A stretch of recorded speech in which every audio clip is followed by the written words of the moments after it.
Continuamos en Hagan Algo, segundo y último bloque. En realidad, al final tenemos el pastilleo.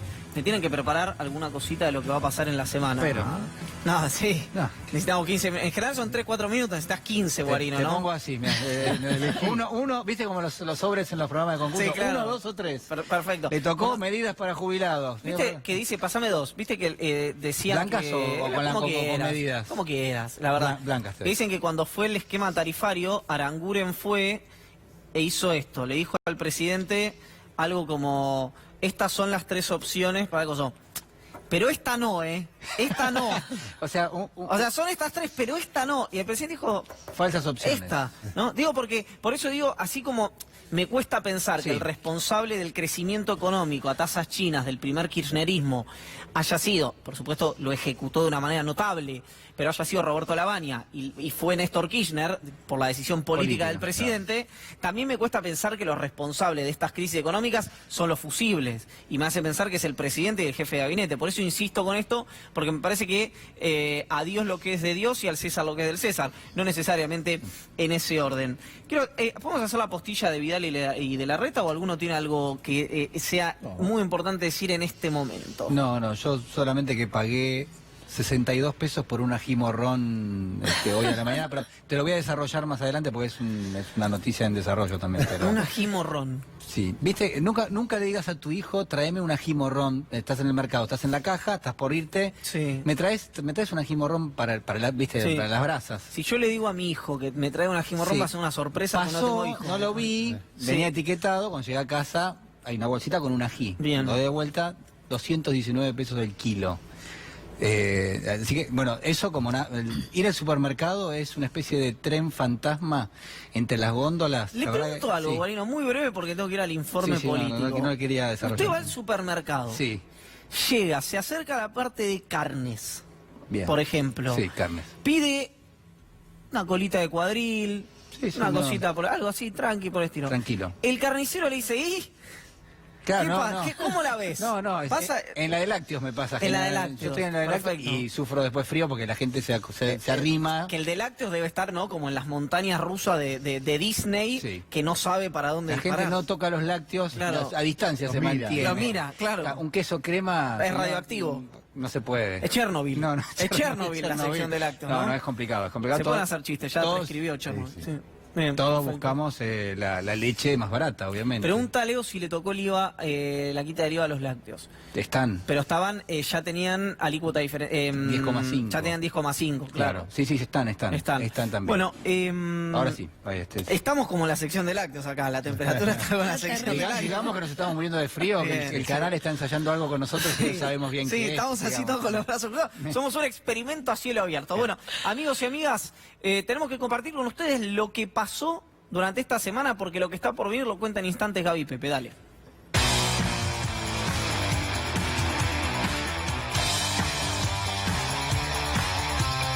Hoy hemos tenido una mala elección y eso nos obliga a partir de mañana a redoblar los esfuerzos. Así que a dormir y a empezar a trabajar desde mañana. A los que recomendaron que se vayan a dormir, les pido por favor que no se duerman más porque durmieron mucho tiempo y nos generaron un problema enorme.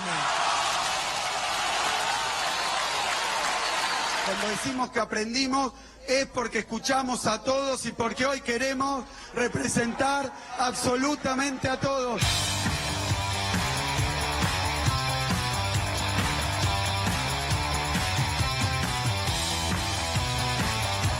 Si se confirmase que el kirchnerismo gana la elección en octubre o en noviembre, el problema va a estar. Esto es solamente una muestra de lo que va a pasar.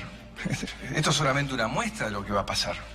Es tremendo lo que puede pasar. También hoy el mundo nos dio un mensaje. También hoy el mundo nos dio un mensaje. Tiene que ver con la probabilidad que gobierna el frente de todos. No podemos volver al pasado porque el mundo ve eso como el fin de la Argentina. El fin de la Argentina. Decirles que el presidente está en control.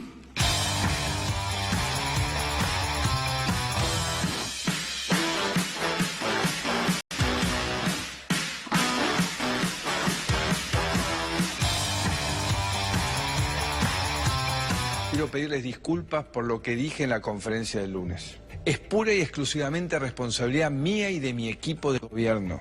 Estos que me parece que se creen los dueños de un país que detestan, evidentemente no les ha caído nada bien. No hay muchos Macri, ¿no? Digamos, supongo que es mucho más verdadero el que estaba enojado que el que pidió perdón. 3 años y medio es mucho tiempo y también es poco para reparar lo dañado que estaba el país. Y él me llamó y tuvimos una buena charla y manifesté mi voluntad de ayudarlo en lo que estuviera a mi alcance, teniendo en cuenta que yo solo soy un candidato a presidente, no soy un presidente electo. Macri y nosotros representamos cosas diferentes, tenemos miradas muy distintas del país y por lo tanto tampoco me es fácil que yo avale sus políticas porque no, si no, no hubiera sido lo que soy, un opositor. Hay personajes que en estos momentos están desapareciendo y se ha tomado una imagen de Jaime Durán Barba. Claro, esto es en el aeropuerto internacional de Ezeiza, el gurú ecuatoriano que abordó un vuelo... Mirá la militancia cómo lo despide. Rumbo a su país. Con fervor. ¿Sí? Mirá con qué fervor lo despiden. 3 días después de la derrota electoral. Invito a todos los candidatos a cancelar las acciones electoralistas por varias semanas. Que vamos por los votos de los argentinos, que vamos por el alma y el corazón de los argentinos, que vamos por el alma y el corazón de los argentinos. Vamos a seguirla peleando a fondo, a muerte, con todas nuestras armas. A nosotros no nos van a sacar de Olivos los que nos quieren mover. Nos van a sacar muertos, pero no nos van a sacar sino de pie. Y van a cambiar los votos. Hay mucha gente que está esquiando. ¿Entendieron, amigos nuestros? El verano europeo es divino y se está jugando el futuro de la Argentina. No le estoy hablando a los pobres. Estamos en las antípodas, pues si hay 2 personas distintas, eso somos Pichetto y yo. Yo era amiga del Gringo Soria que decía mi mujer me va a matar y lo mató. Bueno, entonces... Duelen las palabras de Lilita hacia mi padre, ¿no? Hacia mi familia. Sí. Duelen porque mi padre, el Gringo Soria, le tenía un gran cariño a Lilita. Duelen ver las risas, escuchar las risas de ese auditorio lleno de responsables que están hundiendo hoy a la Argentina y que encima se rían de una tragedia familiar. La verdad, creo que deben estar muy desesperados y debe estar muy desesperada Lilita para jugar con la memoria de alguien que ella misma dice que era su amigo, ¿no? Pero la desesperación en esta gente los torna peligrosos. 4 de copa viene cantando. Bueno, no le puede cantar nada. Con el mayor respeto. Presi, con onda, 4 de copa. Ya está.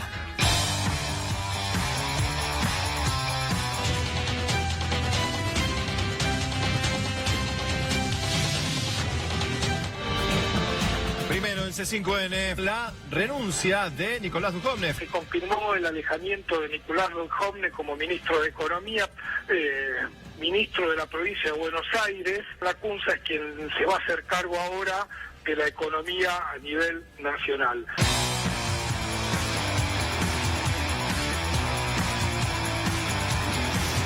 Hay algo muy impresionante de esto que cuando uno lo ve no deja de sorprender, que es el recorrido. Lo enumerábamos con Agis recién en el reportaje, lo vemos aquí, y tiene de alguna manera el mismo impacto. Uno es el presidente, bueno, váyanse a dormir, dijo que mañana hay que trabajar.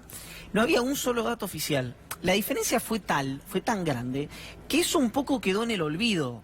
O en mi cabeza en realidad quedó un poco en el olvido. Pero la verdad que era muy impresionante. Me acuerdo que en el minuto a minuto, yo lo puse en redes y después lo comentamos en la transmisión, que es, ¿qué sabe el presidente que nosotros no sabemos? Todo sabía. Que sabía todo. Sabía porque de hecho habían tenido comunicaciones desde el oficialismo, de gobierno. Había hablado primero el viceministro del Interior, Sebastián García de Luca, Sí. había hablado con Felipe Solá. Después habló Rogelio Frigerio con Guado de Pedro. Y ya tenían... Ya sabían porque cuando de hecho... se amenazan Claro. de decir, mirá, si no pones un dato, entramos a hacer denuncia. Así es. Claro. Bueno, entonces tenés ese recorrido. Después el segundo, que es cierto, es de una irresponsabilidad muy impresionante, y formó parte de una estrategia electoral del presidente, decir, ven, si votan a una opción que no es la mía, pasan cosas como estas. Que lo que subyace, o sea, cuando vos das vuelta a la página de eso es... no estoy tan conforme con que haya elecciones. Tal vez no es directo lo que dice el presidente, pero es, si un programa económico alternativo al mío voy a provocar una crisis para que la sociedad, entre comillas, se dé cuenta de lo que pasa, hay algo que no machea con el sistema político en el que vivimos los argentinos. Lo que vos ves ahí es a un dueño de compañía cortando el diálogo con la comisión interna ante una medida que no le gustó. Digo, no es un mensaje de un jefe de Estado sobre un montón de variables que evidentemente no puede calibrar, porque el dólar se disparó, se dispara la inflación, o sea, estrellás todo con tal de tener razón en la discusión. Es que es una posibilidad, ¿no?, que gane la elección la oposición de cualquier sistema. En general es bastante normal que cuando hay un oficialismo y puede competir la oposición puede ganar. Puede ser. Me parece que hay que ir muy hacia atrás para explicar este tipo de cosas. Ahora, lo que dice Gaby me suma a una cuestión más, que una vez lo dije y le cayó muy mal a un funcionario del gobierno que ya no está, que era, me genera cierta, no violencia a mí, es violento, esto que es lo que quiero decir, cuando un grupo de gente que está donde está, en buena parte porque tuvo la suerte de heredar, y lo digo descriptiva y no valorativamente, habla de mérito y de meritocracia. Bueno, hoy vuelvo a recoger eso y te digo que si fuera por la meritocracia, no queda nada en el gobierno, porque no han cumplido una de las solas metas que se pusieron cuando asumieron la primera magistratura de la Argentina. Hay que tener talento para errarle tanto, sobre todo en las cuestiones que en teoría era más apto el gabinete, que era la cuestión financiera, la cuestión económico-financiera. Y fíjate que hasta el día miércoles, recién estábamos repasando en el informe, hasta el día miércoles no hubo un mensaje coherente del gobierno nacional diciendo, bueno, asociamos esto que pasó el domingo con el producto de nuestras políticas en general económicas o sociales. Digo, recién el miércoles hubo una especie de acuse de recibo, el presidente pidió disculpas, al mismo tiempo empezamos a conocer que se estaban por tomar medidas. Esas medidas tienen que ver con lo social, entonces uno entiende, bueno, hay una reacción por parte del gobierno. Después analizaremos si tiene un verdadero impacto eso o si queda en el marco de demostrar que el gobierno está trabajando para lo que quieras, para sostenerse como candidato con vistas a competir en octubre, para tratar de administrar la crisis. Digo, acá hay una situación, creo que Manuel Álvarez Agis lo ponía muy claro, o sea, la Argentina está muy delicada y al límite. Ahora, yo tengo una pregunta. ¿Vimos un Macri genuino el lunes e impostado el miércoles? Digo, ¿el gobierno se puede llegar a ir sin llegar a entender de verdad qué pasó? Yo quiero decir, a mí me da la sensación de que el gobierno, incluso en el peor momento, sostuvo una de sus políticas centrales a lo largo de los últimos 3 años y medio, que es la erosión del salario. Fíjate que el presidente siguió devaluando la moneda, fue una orden política, está claro, digo, hoy lo sabemos, e incluso la paradoja de mencionarlo como una especie de consecuencia del mercado que él no podía controlar, cuando a todas luces después terminamos descubriendo que los montos eran bajos, que el presidente había dado la instrucción de dejarlo correr al tipo de cambio. Es decir, fíjate el grado de irresponsabilidad fuerte, porque no solamente el presidente en algún punto se corrió de la función que le corresponde, sino que además dijo, miren, lo que está pasando yo no lo puedo controlar. A mí hay algo de esto y te tengo que cerrar, Juli, porque me tengo que ir con Gaby al provisorio, pero al hablar de discutir en provisorio, sí hay algo que veo como un éxito del gobierno, que es, estamos hablando de algo, de una gravedad enorme, de una gravedad enorme. Lo que contó Julián Guarino el lunes y el martes, lo que rubricó Martín Redrado en las declaraciones, y lo conversamos como si estuviéramos diciendo, bueno, la inflación de septiembre no dio lo que esperaba el INDEC, ¿no? Como si fuera algo normal de política económica. Hay una decisión deliberada del presidente de la República de dejar correr el tipo de cambio para darle una lección a los votantes de que esto ocurre cuando, según la Casa Rosada, votan mal, y lo conversamos como si fuera parte del paisaje. Ahí hay algo que ocurrió en estos años que en algún momento alguien que tenga la capacidad para hacerlo, por supuesto no soy yo, debería verlo y debería ver dónde se hizo ese clic acá para que naturalicemos este tipo de cosas. Igual seguimos, Juli. Después, ¿te parece? Vamos, señor. ¿Te parece, Guarino? Morini, perdón, tengo... No, hoy estoy... Hoy tengo un día... ¿Sabes qué pasa? Estoy pensando de verdad en el... No, quédate así. Dormí muy bien. Dormí muy bien hoy, sí. Estoy pensando en el frío. El frío me está matando. Matando. Escuchás a Leo, ¿no? ¿No escuchás al Dire? Escucho. a Clemente. Bueno, ¿cómo estamos? Bueno, bien, tenemos que hablar, lo hemos hecho prácticamente, como decías vos, desde el primer programa, del tema del escrutinio provisorio. Llegamos con la competencia entre empresas, después vimos las alertas de los expertos que, de alguna manera, de manera más concienzuda, estaban alertando sobre cuestiones reales de que iban a ocurrir. No asusamos fantasmas, no hemos sido irresponsables. No hablamos de fraude. No hablamos de fraude, en realidad hablamos para decir que no era posible en cuanto a términos reales de que esto ocurriese. Tuvieron acá Esmaldones, Sebastián Uchitel. Y viste vos que esto es así, viste, denunciamos que está todo mal, ganamos, no denunciamos nada. Exacto. 0 denuncias en la justicia electoral a esta hora en la que estamos hablando respecto de irregularidades de peso en el proceso eleccionario de las PASO. Pero ocurrió un montón de cosas durante el camino al que nos tenemos que remontar para entender qué es lo que puede fallar en octubre también, si es que no se hacen correcciones. Y acá nos metemos en una especie de línea de tiempo, hacia atrás. Nos tenemos que meter no solo hacia lo que pasó una semana atrás, a esta misma hora, sino unos días antes. El 7 de agosto llegamos a la elección con todas las previsiones del caso referidas a la ausencia de verificación del software por parte de los partidos políticos y de la Cámara Nacional Electoral, y también a una serie de irregularidades en cuanto a la programación de ese software de Smartmatic que habían detectado por una vía totalmente alternativa los expertos informáticos que estuvieron sentados en este programa. Pero el 7 de agosto, a raíz de obviamente una presión ya muy fuerte de la Cámara Nacional Electoral, el gobierno, a través de la Dirección Nacional Electoral y del correo, le dicen a Smartmatic: entregue el código de la programación, entregue el software, 72 horas antes de las PASO. No 30 días, como decía la Cámara Electoral, sino 72 horas antes. ¿Qué pasó? Se entregó ese software, pero según lo que pudieron recoger los expertos, hay un dato: la Cámara Electoral lo tuvo, pero no lo puede abrir. ¿Por qué? Esto en términos sencillos. Porque requería un código final para desencriptar ciertas cosas de 32 dígitos. 16 los tenía el correo, 16 los tenía la DINE. Como nunca juntaron esas claves, la Cámara Electoral tuvo los elementos, pero jamás pudo entrar en el sistema. ¿Pero por qué, Gaby? Porque nunca se aportaron. Nunca se aportó realmente el código fuente del software utilizado el domingo. Se hizo como que se aportaba, el acto formal estuvo, de hecho lo tuvieron en la mano, pero en la instancia final de correr capa tras capa tras capa para ver de qué estaba hecho, le faltó la última contraseña, por así decirlo, que estaba dividida en 2 claves de 16 dígitos cada una que tenían que juntarse para que esto acceda. Esto como dato adicional, para nosotros fue transparente el asunto, no vimos nada de todo esto.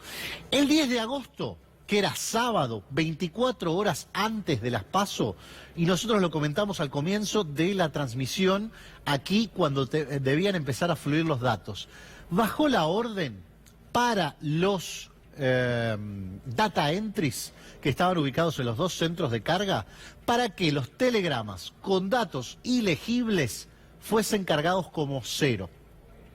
¿Esto qué indicaba? Que si lo que antes hubiese sido un telegrama objetado o un telegrama que tenía que tener otro tipo de revisión, esto pasaba porque se ingresaba como 0 el dato no legible.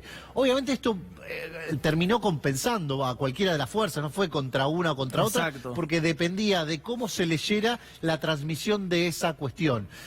Básicamente porque había la intención de generar lo que era un mayor porcentaje de carga. Viste que te dijeron, esta va a ser la elección más transparente del mundo, vas a ver que sale todo bien. ¿Por qué? Porque se quería traspasar ese 94-95% de carga de siempre y llegar lo más cerca del 100%. Cuando vos no podés leer el telegrama, lo que ocurre es que ese telegrama no lo podés cargar. Ahora, si ese telegrama le pones 0 y el otro equipo le pone 0 y machean los 2 ceros, esa información se carga y ese telegrama se ingresa.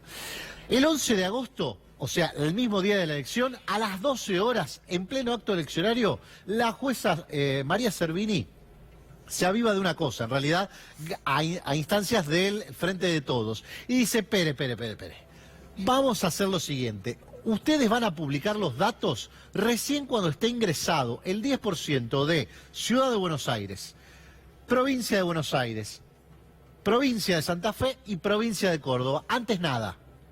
El gobierno ahí se quedó medio azorado, no entendió la jugada, pero evidentemente tenía que cargar los distritos más populosos primero para tener una base consolidada que diese una tendencia más o menos aceptable de cómo iba a seguir el acto. ¿Qué pasó? Después, bueno, después casi es lo que vimos en la cuestión. A las 20 horas, 2 horas después del cierre de mesa y 60 minutos antes de la difusión de los resultados, empiezan los errores de visualización por parte de los fiscales informáticos que estaban en el centro de cómputos. Ahí es donde se empieza a caer el sistema, pese a que estaban ingresando teóricamente las cargas de los datos de los telegramas. La pregunta, ¿se cayó? Se cayó intermitentemente y el periodo más amplio fue por media hora. No lo tiraron, se cayó. No, se cayó. Se cayó bien. Fruto del propio error e improvisación que ya domina todo lo que fue el proceso de Smartmatic. 11 de agosto, día de las PASO, 22:25. Es la hora en la que sale a hablar el presidente. 1 hora y media desde la difusión de los resultados, el horario, digamos, límite a partir de las 21, y 4 horas y media desde el cierre de los comicios, es decir, desde que cerraron las mesas y empezaron a transmitir a través de los escáneres. Sale el presidente y dice, váyanse a dormir, no pasa nada, bueno, no hicimos buena elección, descansen. No había un solo dato, ellos sí tenían todos los datos. Este es el cruce que antes con Gaby graficábamos entre la gente del Frente de Todos y Frigerio, que les decía, bueno, aguanten un poco más, sale el presidente a hablar y ponemos los datos. Dicho y hecho, 22:30, 22:29 aparecen los primeros datos y aparece el 50% de la carga. Es decir, que ya se había superado holgadamente lo que había dicho Servini de Cubría, con lo cual la excusa de no llegamos al 10% que nos pidió la jueza no ha lugar. A ver, traduzcamos esto.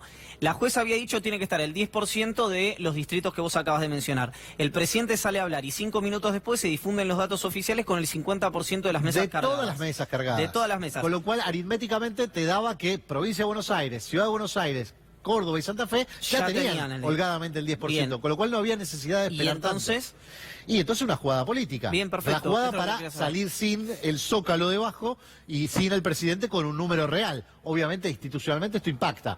¿Por qué? Porque fue una excusa, no fue real, digamos, no fue real que no tuvieran los datos, no fue real que la carga estuviese frenada a esa instancia. 11 de agosto, 23:59, a 6 horas del cierre de los comicios, la carga de datos se clava en el 88%. Con esto casi nos fuimos a dormir, la tendencia estaba definida, básicamente ya habían hablado de los candidatos, ya habían reconocido la brecha importante que había, ya había hablado, creo que Alberto Fernández hasta ahora o minutos después ya estaba hablando, 88%. Así nos fuimos a dormir, esa fue la realidad. ¿Qué pasó en el medio? Bueno, vos fíjate, terminaron de cargar todo el sistema más rápido y transparente del mundo. Fíjate a qué hora termina de cargar, vamos a ver la siguiente. 5:30 de la mañana del 12 de agosto, 11 horas y media desde el cierre de los comicios. Ahí es cuando se termina de hacer la carga. O sea, el sistema más rápido del mundo evidentemente tuvo una falla, tuvo alguna situación... Más o menos como en 2017. ¿No? Te diría que sí, pero ahí continuaba la acción, no es que hubo un lapso del 88 y pasamos al 98. En el 88 se clava... Se clava a las 23:59, y a las 5:30... Y a las 5:30 ese 10%... yo creí que había sido progresivo, no, se clavó en 88. Se fue clavando en 88 y recién a las 5:30 de la mañana vos tuviste el 98. O sea, ¿qué puede pasar? Viene todo lento y vos a las 2, 3 de la mañana recién vas llegando a un número deseable. Bueno, acá ya tenías el 88, tenías la tendencia definitiva, 88, no cambia el asunto, pero recién a las 5:30 de la mañana tuviste el 98 y tuviste un porcentaje superior a otras elecciones respecto al escrutinio provisorio de la cantidad de carga de datos. ¿Por qué? Porque le pusiste 0 a lo que no podías leer. Exacto. Estas son las diferencias que está habiendo ahora en el escrutinio definitivo. ¿Diferencias sustanciales? No, por eso el fraude acá fue muy gracioso. Yo creo que en realidad el discurso de Carrió es más político, es más de coaching que de otra cosa, es cohesionar a los propios, que son más pausibles del desánimo y que eventualmente podrían llegar a caerse respecto a lo que es la fiscalización de lo que va a ocurrir en octubre. Hablas del famoso hashtag FraudeK, que claro.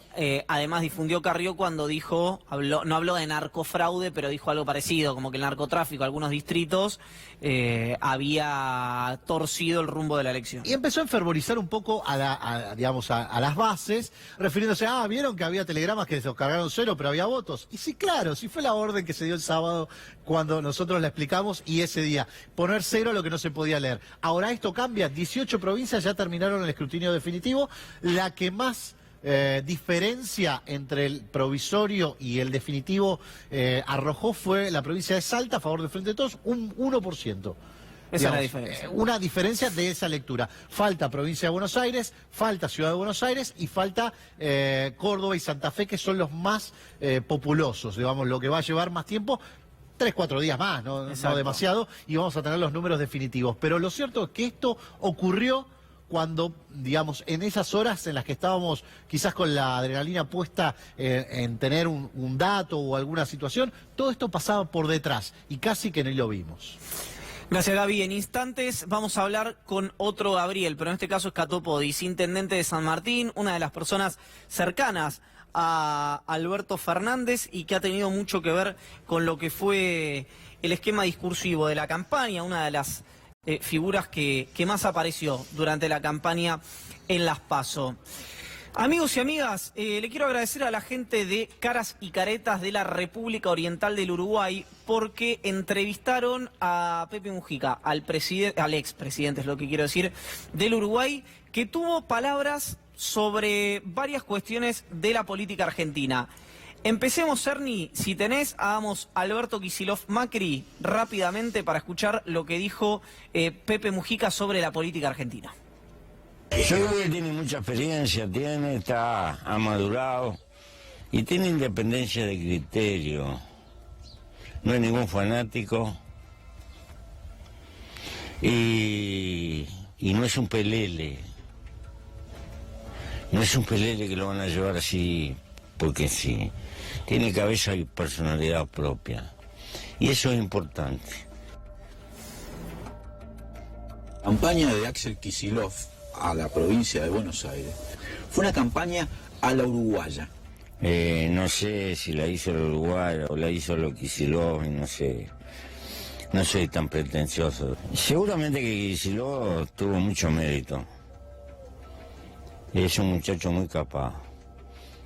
Esta señora tendría mucha simpatía, pero Macri la fundió. Y porque no se puede hacer magia con la realidad. Pepe Mujica hablando primero sobre Alberto Fernández, reconociéndole no solamente una trayectoria, sino también reconociéndole un equilibrio que es lo que quiso poner en duda en algún momento del oficialismo. Después hablaba de Axel Kicillof y nos gustó recogerlo por aquello de la campaña uruguaya. Decía sobre Vidal puede tener mucha simpatía, pero Macri se la llevó puesta, no se puede hacer magia con la realidad, decía Pepe Mujica. La entrevista la hizo Leandro Grille, de Caras y Caretas de Uruguay. Y quiero terminar con lo que dice sobre el presidente de la República, Pepe Mujica, sobre lo que dice sobre Mauricio Macri y sobre el programa económico del gobierno nacional. El gran aliado que ha tenido la fórmula Fernández, es la política de Macri. Y una economía que con tendencia a colapsar en muchísimos rubros. Pensaron que librando de golpe la política de subsidio y abriendo la economía, se iban a sincerar ante el mundo y el mundo iba a venir simpatizando a hacer grandes inversiones y iba a cambiar la suerte de la Argentina. Nada de eso pasó. ¿Que hubo voto bronca? Claro que hubo voto bronca, y como para no tener voto bronca, seguro que hubo. Pero a este modelo, al macrista y neoliberal, no le queda un deber. No queda nada, porque es como tierra arrasada. Tierra arrasada, así califica Pepe Mujica la política económica del gobierno nacional y lo que deja después de estos 4 años de gestión. La gentileza otra vez para caras y caretas, y creo que va a generar también un cierto revuelo, o por lo menos un impacto político interesante, porque es una voz muy escuchada. Y en general, además, por sectores que podrían eventualmente o acompañaron en algún momento al gobierno del presidente Macri. Amigos y amigas, los convido a compartir. Ahora me voy con Gaby a hablar de los hombres y mujeres que orbitan a Alberto Fernández y las características de un eventual gabinete del candidato del Frente de Todos. Pero algo que publicó hoy Horacio Berbisky en El cohete a la luna, y tiene que ver con la conversación que de alguna manera Alberto Fernández lo homologa en alguno de los tantos reportajes que dio hoy, y que creo que el más logrado y que recorrió los temas que había que recorrer fue el que le hicieron Miriam Schmidt y Pablo Ibáñez en el diario Clarín. Pero compartamos, por favor, lo que se conversó, según consigna El cohete a la luna, entre Alberto Fernández y Mauricio Macri. Alberto le respondió al terminar su clase en la facultad, hablaron por teléfono, Macri le pidió que lo ayudara a frenar la carrera del dólar y Alberto accedió. Él a su vez le sugirió que hablara con el Fondo Monetario. Alberto a Macri, eso mejor que lo hagas vos, replicó Macri. Alberto Fernández le responde, a mí me van a consultar y les daré mi opinión, pero hasta diciembre vos sos el presidente y como han incumplido todo el programa tenés que hablar con ellos. No incumplimos nada del programa. ¿Qué me estás diciendo?, le dice Fernández. No cumplieron la meta de inflación, no cumplieron la meta cambiaria, cierran el año con un 1.7% de déficit fiscal. Hemos hecho todo lo que nos comprometimos, responde el presidente de la República. Hay 2 posibilidades, decirle a Duhovne que no te mienta más o sentate a leer el acuerdo y después me decís que cumplieron.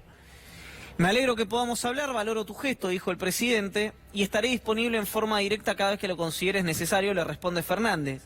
Y ahí Mauricio Macri se remonta a su eterno enfrentamiento con Cristina Kirchner, le dice, con tu compañera seguí bajando, ni porfa, con tu compañera era difícil hablar, le dice el presidente.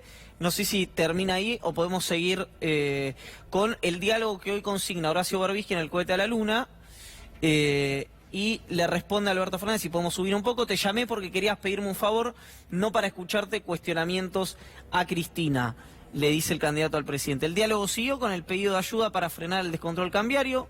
Alberto accedió, pero quiso puntualizar las causas de lo que sucedía. El lunes dijiste que esto pasaba porque los mercados estaban acusados por nosotros y culpaste a quienes nos votaron. Ustedes son los responsables de lo que sucedió. De tanto insistir en que somos Venezuela, parece que los mercados les creyeron. Pero yo no dije nada de eso. En estos 3 días no dijiste, pero llevas 6 meses haciendo campaña con eso. Sí, pero Cristina es amiga de Chávez, le responde el presidente, que no puede decir era, ¿no? ¿Qué tiene que ver Chávez? Que murió, claro, hace 6 años, le dice Alberto Fernández, ella le pidió plata prestada. Ya muy molesto, Fernández cortó este diálogo absurdo con un presidente alienado de la realidad, consigna Horacio Berbisky en El cohete a la luna y dice, ¿pero qué estás diciendo? Cristina nunca le pidió nada a Chávez, fuimos Néstor y yo, y una sola vez cuando se nos cerraron todas las fuentes de financiamiento. Bueno, es lo mismo. No sabés lo que decís. Te puedo ayudar a calmar el dólar. Para hablar de esto no tengo tiempo. El diálogo entre Alberto Fernández y Mauricio Macri. Que lo peor de esto, porque yo hoy leí muchas cosas, es que, primero, yo descuento que los dos deben tener la conversación grabada. Lo descuento. Supongo que sí. ¿No? Está emocionada, Gaby. Sería lo más lógico. Estoy impactada por lo de Venezuela, la verdad, por lo de esa amiga de Chávez. Y lo que te digo es que lo peor es que es verosímil. Además de que yo confío plenamente en la información por la que publicó posición del presidente, pero por claro, la mirada del presidente. Exacto. Yo me acuerdo, les voy a contar una anécdota muy breve. Premian en uno de los principales países de Europa 2 personas que yo conozco por un trabajo que hicieron vinculado a los derechos humanos. Y lo llevan a ver al presidente. Plena crisis con las universidades, ¿recuerdan? Llegan y el trabajo era sobre los Balcanes, sobre la guerra de los Balcanes, etcétera, algo vinculado a eso. Y el presidente entra y dice algo como, llegué tarde porque estamos trabajando muchísimo, porque vieron que se robaron todo, ¿no? Una conversación en off con 2 personas jóvenes universitarias, que no tenían nada que ver con la política, nada que ver con la política. Y entonces dice, bueno, sí, presidente, nosotros queríamos hablarle sobre la crisis universitaria y demás. El presidente vuelve a repetirse, sí, son problemas que estamos enfrentando porque los anteriores se robaron todo. Bueno, el interlocutor que estaba y que los había llevado le dice, bueno, Mauricio, ellos, no era Balcanes, eran, creo que era de Kosovo. Y dice, puntualmente, y dice, bueno, ellos hicieron un trabajo sobre este tema. Y el presidente le responde, ¿cómo somos los argentinos, no? Yo antes de ir a Kosovo me mato, porque habían hecho un trabajo de campo en Kosovo. ¿Qué te quiero decir? Esa persona que es absolutamente auténtico y que así llegó perfectamente a ser presidente de Boca, jefe de gobierno porteño y presidente de la República, y ganó muy bien y por el voto de la gente, no tiene intereses demasiado desarrollados. Sí. Pero a mí, digamos, no sé si es el Macri público, es un Macri privado. De hecho, el que habló con Alberto Fernández no es un Macri público tampoco. No es un Macri privado. La situación que vos estabas describiendo también es un Macri privado. Exacto. Entonces digo, la diferencia es con el caucheo, que quizás uno podría decir, bueno, el Macri de el domingo a la noche, el Macri del lunes, es un Macri que no tuvo ahí la supervisión suficiente como para tratar de filtrar lo que eran sus emociones, que generalmente trata de no mostrarlas demasiado, está siempre como una especie de pseudo campaña, ¿no? Mira, ¿vieron Perfume de Mujer? ¿La película? ¿Vieron todos? Sí, sí. Bueno, en la escena final, en el juicio, el coronel Slade, personificado por Al Pacino, en un momento dice, cuando el armazón se cae, la cuna se rompe, o cuando la cuna se cae, el armazón se rompe. Y me parece que es lo que pasó con el presidente y con la gobernadora, porque al no haber enfrentado nunca una situación de crisis, o las situaciones de crisis haber sido llevadas adelante o capeadas como un temporal por muchas veces los medios de comunicación, como gran ariete, bueno, no hay comunicación en crisis y no hay gestión pública en crisis porque nunca tuviste que atravesar una crisis. Porque de hecho nunca perdió una elección. Y además eso, exactamente, ese es un gran dato. Nunca perdió una elección, nunca desde la primera que ganó. Claro. Porque pierde 2003 y después gana todas ininterrumpidamente. Y de hecho te diría, la que pierde en 2003 es un alto atípico en su carrera porque venía ganando en Boca. Así que me parece que esto es lo que terminó ocurriendo. Bueno, me gustó este momentito. Gaby, ¿le parece, señorita joven, compañera, colega, si vamos para el colgante? Vamos.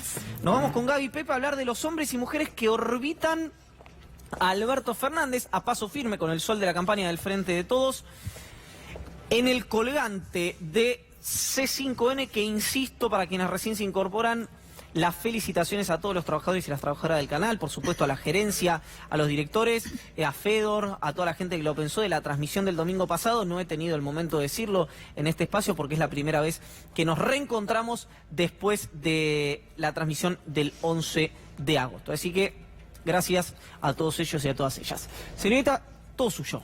Bueno, lo que vamos a contar es un poco qué es lo que está pensando Alberto Fernández para un futuro gabinete.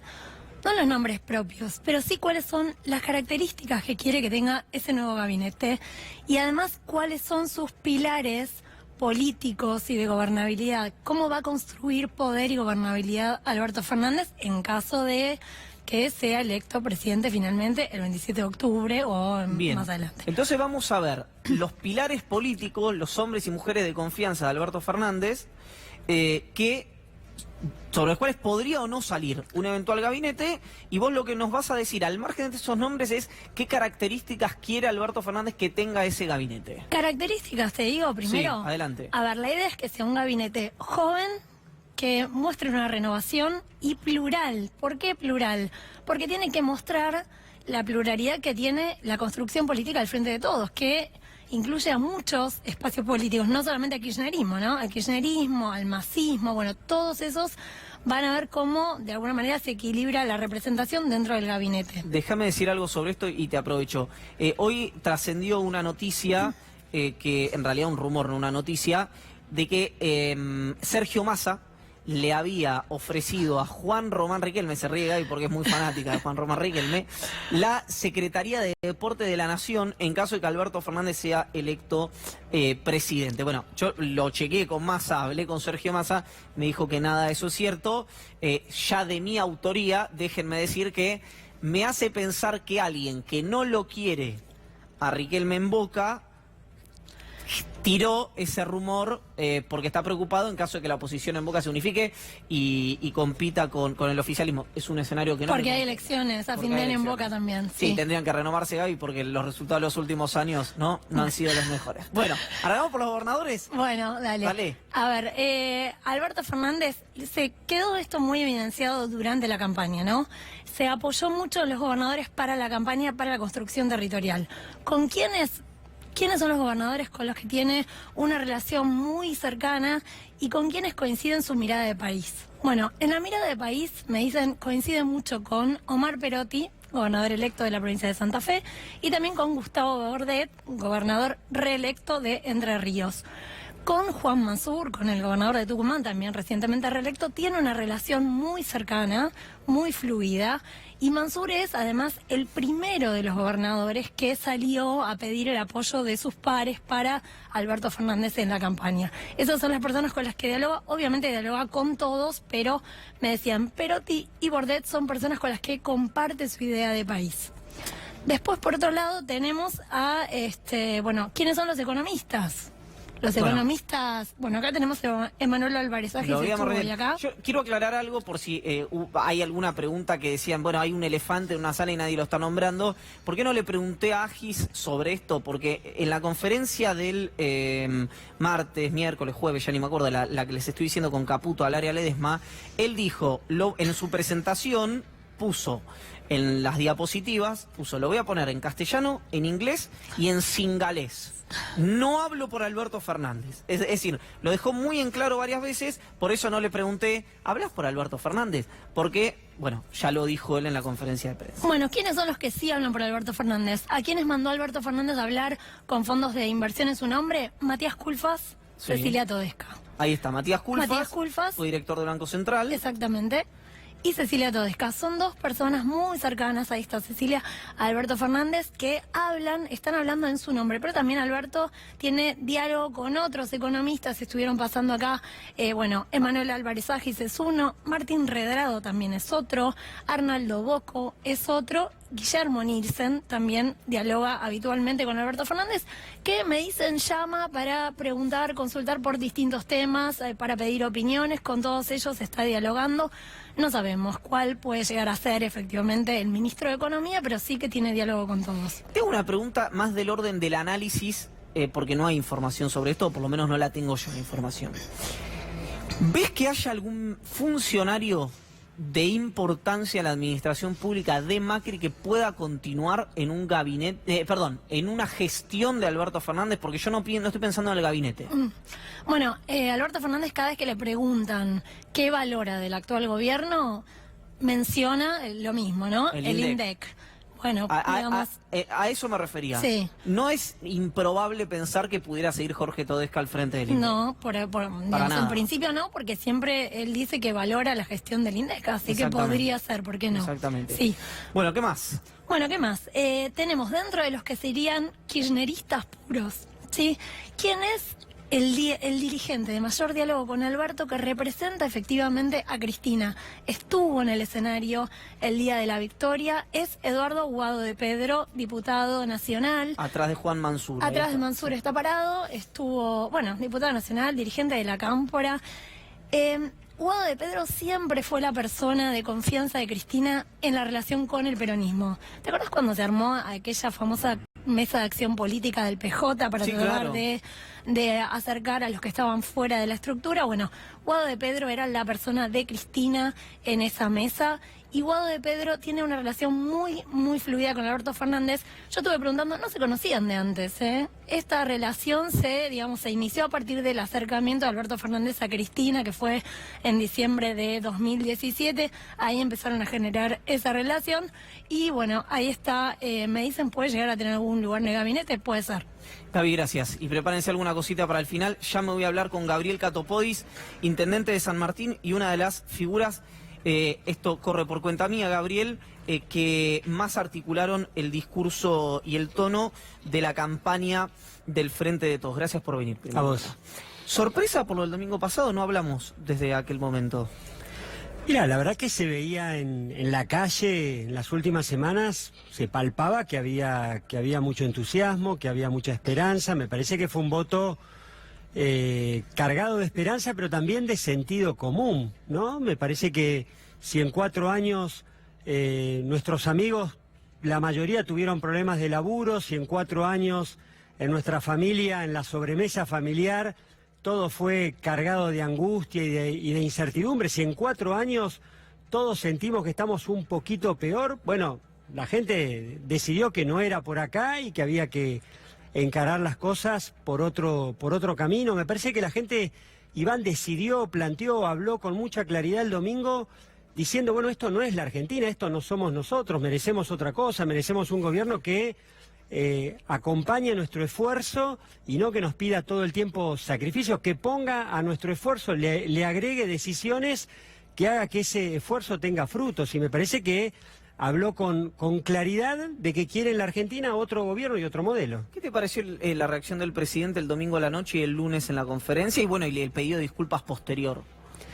Bueno, me parece que fue de una gran irresponsabilidad la conferencia de prensa y alguien con un poco de inteligencia le dijo que no era por ahí cómo se iban a recuperar de esa derrota. Yo puedo entender que sea legítimo buscar los votos que faltan, convencer en el núcleo duro, pero esto no es ni un combate, ni una guerra.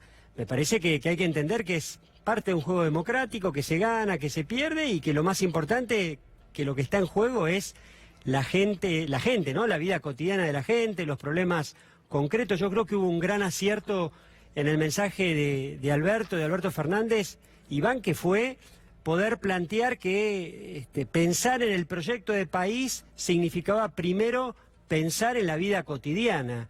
Y creo que cuando él empezó a hablar con un mensaje de los problemas concretos, con un lenguaje y con palabras sencillas y normales, de las cosas que vamos a hacer, de las cosas que tenemos que hacer para salir adelante, me parece que claramente conectó y expresó, representó mucho del humor social que había en la calle. La campaña de ustedes, no digo solo en San Martín, digamos, sino tanto en provincia de Buenos Aires como a nivel nacional, ¿va a seguir igual? ¿Va a tener alguna modificación de cara a octubre?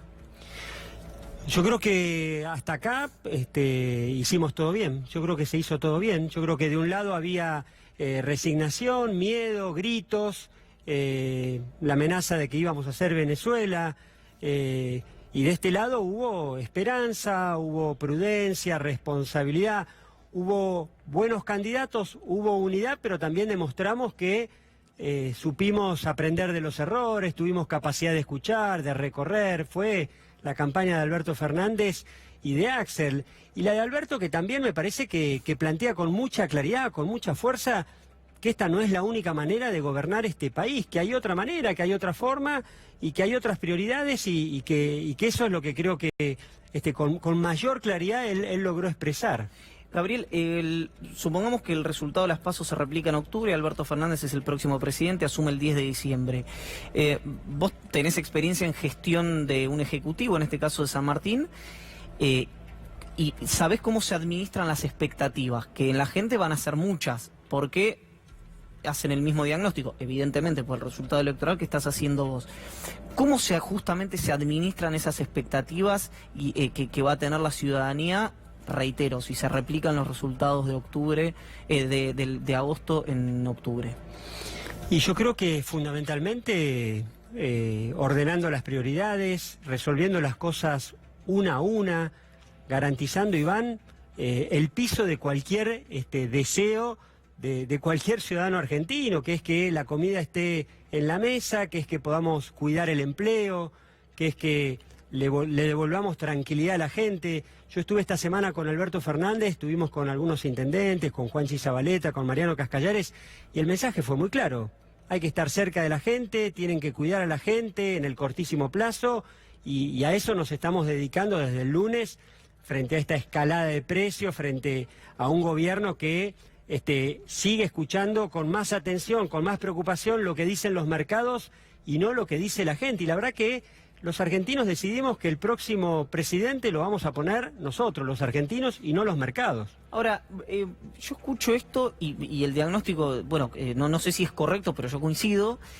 Pero también me genera cierta desesperanza en tanto y en cuanto durante el último kirchnerismo, me acuerdo, yo lo hablaba mucho con el Vasco de Mendiguren, le decía, ¿estamos creciendo o nos estamos desarrollando? Y era no, y ni siquiera se creció finalmente, pero no importa. Era más una etapa de crecimiento que de desarrollo, que se suponía que iba a venir con el próximo gobierno, sea Daniel Scioli o sea Mauricio Macri.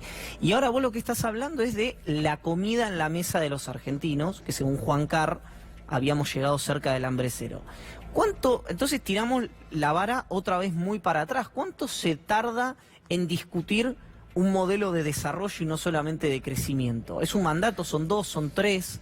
Bueno, pero van un poquito de la mano, ¿eh? Me parece que esta gente descuidó lo elemental, rompió lo cotidiano, lo concreto, lo que para ellos era un lujo, pero para nosotros es la vida cotidiana y concreta de recuperar tranquilidad, de poder tener laburo, de poder llegar a fin de mes. Vos pensás que el aguinaldo no llegó al consumo, se gastó antes, se consumió antes en pagar deudas, que la gente tiene hoy un grado de intranquilidad y de angustia que no le permite ni pensar qué va a hacer con las vacaciones, con la familia. Entonces, yo creo que hay la necesidad de cuidar a la gente, de recuperar lo más concreto, pero en ese marco y en ese contexto, sí, por supuesto, con un plan de desarrollo que tiene que ver con, bueno, cómo duplicamos las exportaciones en 4 años, cómo generamos un proceso de sustitución de importaciones para que, en el caso de San Martín, la mitad de lo que se importa en el sector textil lo podamos producir y estamos en condiciones. ¿Cómo hacemos para que la capacidad instalada de las industrias pueda ir de a poco generando y aumentando en competitividad, en más máquinas, más empleo, más ocupación en las fábricas? Ahora, todo eso se hace en la medida que logremos recuperar el mercado interno. Si un ciudadano medio, si una familia en San Martín tiene plata en el bolsillo a esta altura del mes, la gasta en la ciudad, sale con la familia a comer, se compra un par de zapatillas, por ahí se va al cine o al teatro, y eso es lo que mueve la rueda y es lo que se rompió. Gracias por haber venido, Cato. Gracias, Iván. De veras. Y rompiste la media nacional, que en general San Martín tenía la media nacional, ustedes fueron un poquito más por encima, ¿no? Sí, 54 a nivel local, 52 Eso. Axel y Alberto también, todos muy cerquita. Gracias y felicitaciones, naturalmente. Gracias. Amigos y amigas, nos despedimos. Yo me despido a la distancia de Julián Guarino. Todavía no, hacemos la última tanda. Perfecto, hacemos la última tanda, entonces me alegro porque tenemos mucho para contarles de lo que va a pasar en la semana. El spoiler de lo que va a pasar en la próxima semana en materia judicial, económica y política con Gabriel Morín y Julián Guarino y Gabriela Pepe. Ya estamos con ustedes.